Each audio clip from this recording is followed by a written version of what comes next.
My name is Linda de Vries, and we just had a paper published together with Nick van der A, being the first author about posterior cerebral artery infarct in the neonatal period.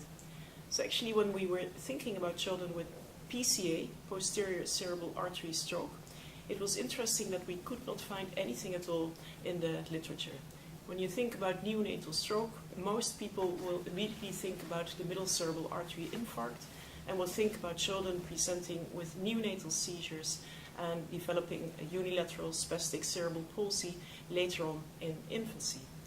However, we also had in our collection of babies 18 infants who developed posterior cerebral artery stroke, and this was quite unusual, and we would like to report about these children. So most of these children, of these 18 children, actually presented themselves with neonatal seizures, even though you wouldn't expect this because the motor cortex is not particularly involved. But some of these seizures were actually due to apneas, which on the AEG monitoring turned out to be seizures. What was also of interest was that 7 of these infants, the seizures and the PCA stroke, was associated with hypoglycemia.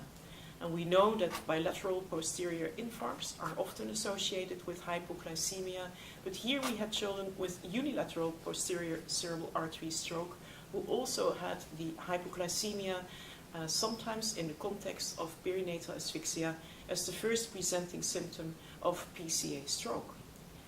These children did not develop a hemiplegia, except for one child who had a large aneurysm also involving the thalamus, and that child did develop a unilateral spastic cerebral palsy. But the other children didn't. So from the motor point of view, there were no severe sequelae. What we did find, however, that was with the repeat MRI at 3 months, we could look at the myelination of the optic radiation, and looking into this, we found that some of the children who had poor myelination of the optic radiation subsequently developed a quadrant or a hemianopia. So we felt that this was really an important message, that if you have a child with seizures, first of all, I think in any newborn, it deserves doing a neonatal MRI. And if you happen to find a PCA stroke, then I think it's worthwhile to refer the child to a pediatric ophthalmologist to look for visual field defects as well.